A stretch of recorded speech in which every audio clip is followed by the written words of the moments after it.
Florida gas station, early morning traffic crawling past the pumps, and a silver car sitting in a place it shouldn't be blocking the lanes. Hazard lights flashing. Inside, a 79-year-old man grips the steering wheel like a lifeline, mumbling about voices in his car and a phone that's been tapped. Deputies circle carefully, trying to talk him down as customers watch from a distance, frozen. Seconds later, tires are shredded. Pepper spray fills the air, and a single gunshot cracks across the racetrack lot. An elderly veteran has just opened fire on deputies. How does a routine welfare check turn into gunfire at a gas pump? And why did a man who said he didn't want to hurt anyone end up pulling the trigger? Hudson, Florida. A busy racetrack at US 19 and Little Road, the kind of place locals roll through every morning for gas and cheap coffee. On this day, though, one car doesn't move. Its emergency flashers are on.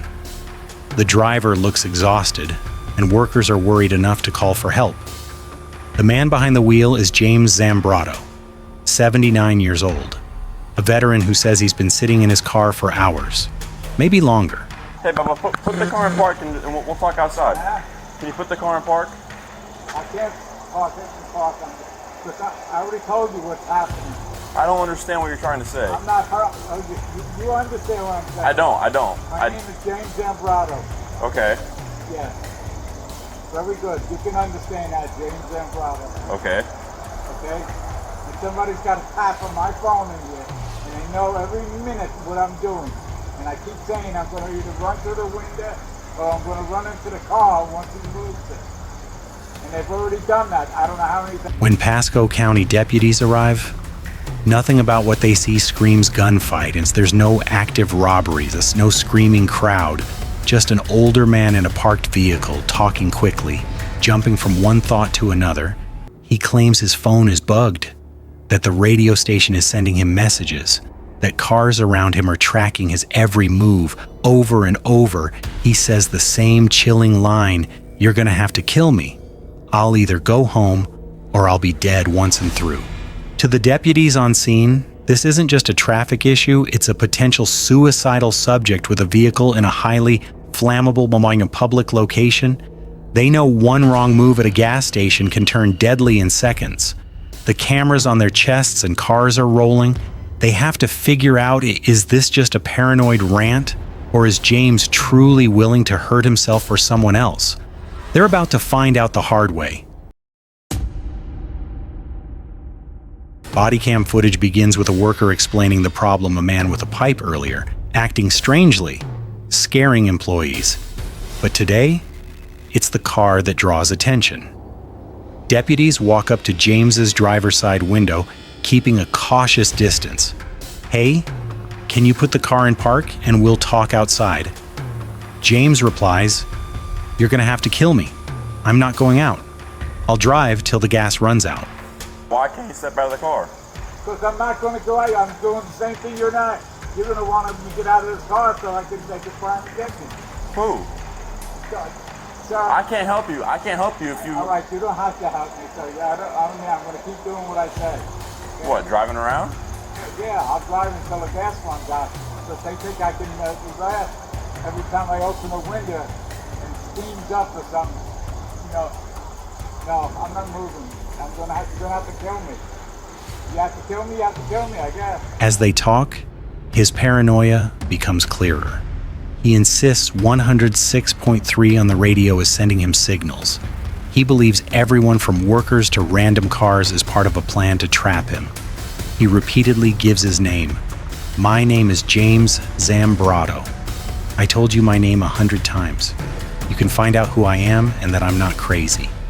I don't want to hurt nobody. My name is James Zambrotto. I told it, I don't know how many times I got to say it. Deputies try a softer approach, offering water, coffee, letting him go home if he'll just calm down and drive safely.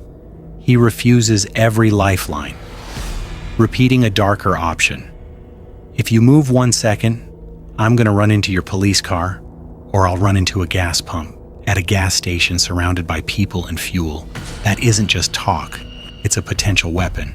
As the standoff drags on, more deputies arrive. They place stop sticks around his car.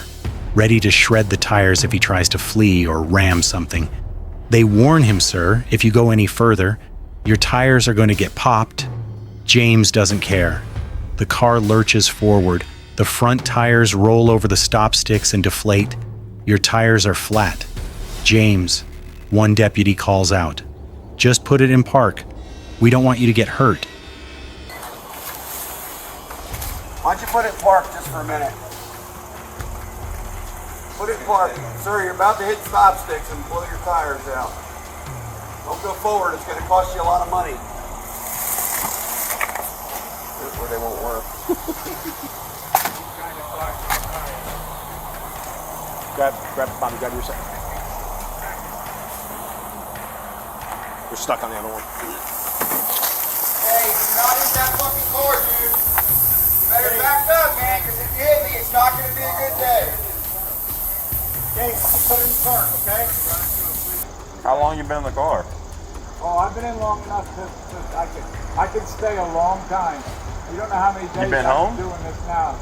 Trying. Have you been home? Almost 6.3, and I mention it every time what time it is. So That's the radio they station. got my phone bugged here, and that's the only way I'm saying it. My name is James Zambrotto. You keep checking it out. Check out my name, James Zambrotto. Do you have family in the area? Bring over here. Oh yes, I got family around here. Why don't you call them and ask them for some I help? already did. What'd they say? Yeah, I already did. If they get to the phone somehow, you know. And what'd they say? Sir, you're trying to make me say a whole bunch of things, so. I'm trying to figure out what the hell's going on, man. Well, that's with everybody. Yeah, how many cops? The tension spikes. Deputies see him reaching down, his right hand disappearing near the console. On body cam, one voice turns sharply urgent. "Don't reach for anything. Do not reach for anything. Put your hands up." What'd you get from Checkers? You're not afraid to die? We don't want you to die. That's the problem. We're here to help you. What's that? I'm not getting in. I'm just talking to you. I can't hear you because you closed the window. I can't hear you, James. He doesn't. The windows go up. The car rocks slightly. Deputies move in closer, one of them yelling for pepper spray. Another deputy shatters the window, trying to see his hands, trying to get him to comply. Then someone spots it clearly. I see it. It's got a brown handle and put the gun down. I don't want to do this. Don't do it. Don't do it. Do not lift your hand.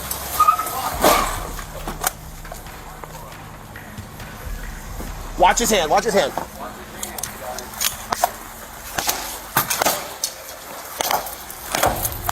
Watch his hand. Somebody watch his hand. Somebody watch his hand.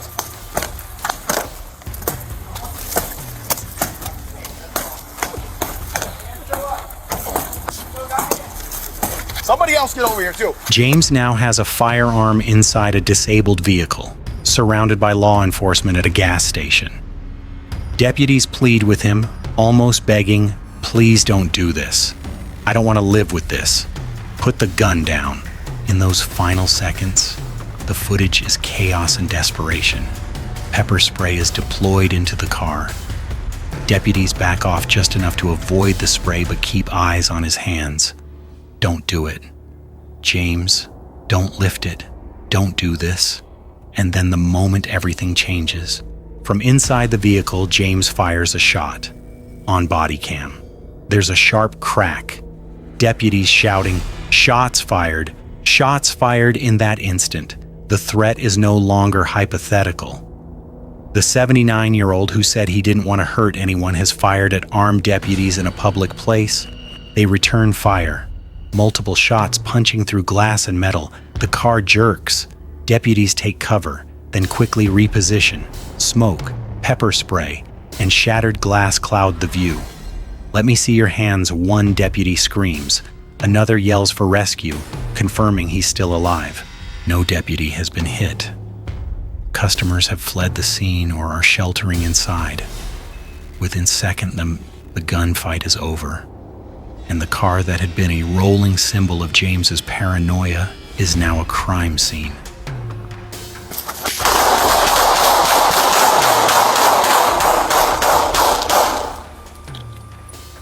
Shots fired. Hands up! Let me see your hands! Hands up! Hands up! Sir, he's still alive. I got him. Start fire rescue. Hey, get over there, get over there. Check where his hands are. From his own words, James Zambrotto presents as a man overwhelmed by paranoia and hopelessness. He talks about being followed, monitored, and harassed. He believes his phone is tapped, his radio is sending coded messages, random parked cars are space rovers circling him. Over and over, he insists he doesn't want to hurt anyone, yet repeatedly describes ramming a police car or a gas pump and says, "You're going to have to kill me." This combination suicidal ideation merged with threats to others is classic suicide by cop territory. Deputies try to probe for support. Do you have family? Why don't you go home? But each question is swallowed by his conviction that everyone is against him and that the only outcomes are death or destruction. Investigators later piece together the timeline from Bodycam footage, radio traffic, and witness statements. The footage shows deputies spending significant time trying to understand his mental state, offering nonviolent exits and warning him about consequences on camera. One deputy flatly tells him, "We don't want to shoot you. We want to help you." I don't want you to hurt anybody. I don't want you to get hurt either. Well, you're gonna make me hurt. Once another car moves to another foot. Why do you just let me drive it? Well, I am. I'm trying to figure out why we're here. Yet, every time an off-ramp appears stepping out, going home, calling family, James shuts it down, circling back to the same fatal ideas. When he finally produces a gun, ignores clear commands, and fires, investigators conclude the line from "I won't hurt anyone" to the trigger pull had been forming long before the first deputy stepped onto that lot. The shooting review focuses on a hard question. When a desperate, elderly man chooses violence in a public place, what options are left? After the shooting, deputies immediately call for paramedics and move in cautiously to secure the weapon. James is still breathing when they reach the car, his hands finally visible, the gun within arm's reach. Medical teams rush him from the gas station to a local hospital, where he remains in critical condition under guard.